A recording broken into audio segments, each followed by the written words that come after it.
आता म्हणजे बरेचसे फीडबॅक बघितले. फीडबॅकमध्ये बरेचसे एज कॅटेगरी पण होती आणि फील्ड पण वेगवेगळी प्रत्येकाची होती. आणि आता तर सरांच्या सोबत आता म्हणजे आज पहिल्यांदाच सर सोबत बसलेत, त्यामुळे थोडंसं सरांच्याबरोबर बोलता बोलता आमचा पण कॉन्फिडन्स वाढला. मार्केटमध्ये बऱ्याच जणांनी ट्रेडिंग तर करून भरपूर जण आलेत, पण काही जण फ्रेशर पण आहेत, ज्यांच्याशी आमचं बोलणं आता ह्या 4 दिवसामध्ये झालेलं आहे. ज्यामध्ये काही शिकलेले पण आहेत, लॉस करून आलेले तर आता प्रत्येकानं सांगितलंच, पण फ्रेशर पण आहेत ज्यांना अजूनसुद्धा काही कळलेलं नाही. पण आम्ही पण स्वतः बऱ्याच जणांना बऱ्याच गोष्टी समजावून सांगितल्यात, कारण की बऱ्यापैकी आम्हाला थोडं त्यांच्यापेक्षा जास्त कळालं. आणि इथं बाकीच्यांनी ज्यांना ऑलरेडी आता सरांनी तर ट्रेडिंग चालूच केलं आहे आणि त्यांनी तर भरपूर क्वेश्चन विचारले, त्यामुळे आमच्या काही क्वेरी होत्या ते सगळ्या क्लिअर झाल्यात. त्यामुळे सरांचे थँक्स आणि त्यांचा स्वतःचा आत्ताचा फीडबॅक पण दिला, त्यामुळं जरा बरं वाटलं की सिस्टीम चालू अजून कंप्लीट व्हायच्या आहे तर त्यांनी ट्रेडिंग चालू केले. आणि त्यांच्या हिस्ट्रीनुसार मला असं वाटतं की त्यांचा अनुभव जरासा इथं आहे त्यांच्यापेक्षा जरा जास्त असू शकतो, त्यामुळे तो आणि कॉन्फिडन्स वाढला आहे. सिस्टीम तर काय बेटर आहेच. म्हणजे इंडियन मार्केटमध्ये काम करत असताना बऱ्याच जणांची तर लॉसेस झाले, त्याप्रमाणे आमचे पण झाल्यात. इंडियन झाले, फॉरेक्स झाले, सगळ्यामध्ये बऱ्याच जणांची फीडबॅकमध्ये अशी शब्द होते की माती खाऊन झाल्या. तसे प्रत्येकाचे आमचे पण फीडबॅक तेच आहेत. आणि त्यामुळं वाटलं की एक म्हणजे प्रत्येकाचं करिअर आहे, त्या करिअरमध्ये काही जणांना समाधान भेटते, काही जणांना भेटत नाही. बाकीच्या लोकांनी सांगितले की सगळी स्वप्न पूर्ण झाल्यात. त्या सरांनी सांगितले की सगळी स्वप्न पूर्ण झाल्यात, पण त्यांना एक खंत होती, ती खंत त्यांना या ठिकाणी येऊन पूर्ण करायची होती आणि त्यांना ती पूर्ण झाल्यासारखी वाटते. तसं आमचं पण तसंच आहे की म्हणजे या एजला अजून आमचं करिअर ज्या पद्धतीनं पाहिजे होतं त्या पद्धतीनं वाटत नाही आहे.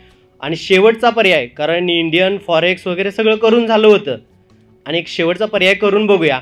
जसं सर म्हटलं की एक SL लावला आहे, त्या पद्धतीनंच आम्ही पण आलो आहे, एक SL शेवटचा घेऊन बघूया. आणि सरांचे व्हिडिओ म्हणजे बरेच महिने झालं बघतोय, जायचं होतं आहे तसं सांगितलं, भरपूर प्रॉब्लेम आलेत त्यामुळं आलो नव्हतो.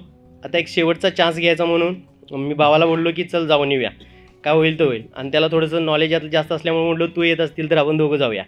दोघंजण आलो आहे. इथं आल्यानंतरनं बऱ्याच गोष्टी बघितल्या, लवकर समजल्या, आता कॉन्फिडन्स आहे.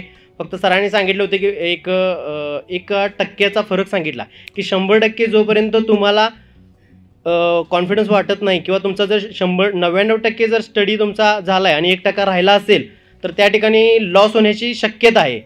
त्यामुळे थोडंसं आम्ही प्रॅक्टिस करणार आहे. इथून गेल्यानंतर जसं ज्या पद्धतीने सांगितलं त्या पद्धतीने आम्ही प्रॅक्टिस करणार आणि 100% ज्यावेळेला रिझल्ट होईल त्यावेळेला आम्ही कॉन्फिडन्स आहे की आम्ही इझिली ट्रेडिंग करू शकतो.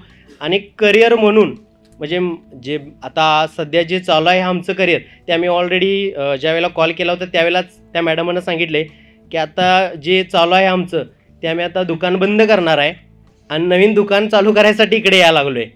त्यामुळं ऑलरेडी तर दुकान बंद करून आलो आहे आणि हे नवीन दुकान चालू करायचं आहे. त्यामुळं थोडासा स्टडी करून आणि सरांनी सांगितले त्याप्रमाणे कॉन्फिडन्स आमचा वाढलेला आहे आणि आम्ही ते दुकान नवीन चालू करणार आहे. तर इथं आलेल्या नवीन प्रेशरना थोडंसं टीमनं थोडंसं गाईडलाईन करावं. आणि त्यांनी कसं आहे की बरेच जणं स्वतःहून कोण बोलत नाही आहे, सरांना माहीत असूनसुद्धा सरांचीच शंका जास्त आहेत आणि ज्यांना इथं माहीत नाही त्यांच्या कोणाच्याच काही शंका नाहीत. मला एक कळण झालं आहे, त्यांना कळत नाही आहे की ज्यांना माहीत नाही त्यांना कळत नाही आहे, हेच काय कळेना. कारण एकमेकाला नंतर प्रश्न विचारतात, हे कसं ते कसं. महत्त्वाचा मुद्दा त्यामध्ये काय आहे की त्यांना विचारायची या ठिकाणी धाडस नाही आहे.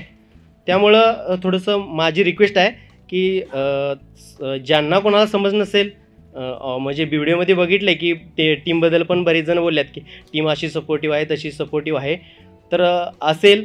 पण रिक्वेस्ट अशी की ज्यांना कोणाला माहीत नाही आहे, कारण फ्रेशर आहेत, कमी एजमध्ये सुद्धा आलेले आहेत, म्हणजे आता आमच्यापेक्षा जास्त एजचे पण आहेत पण आमच्यापेक्षा कमी एजचे सुद्धा आहे ज्यामध्ये 10-15 वर्षाचा डिफरन्स आहे, तर अशी सुद्धा आलेले आहेत. त्यांना माहीत नाही नेमकी की वाटचाल काय करायची आहे. पण मला आशा आहे की आपली टीम त्या लोकांनासुद्धा सपोर्ट करेल आणि सपोर्ट करावी अशी माझी इच्छा आहे. धन्यवाद.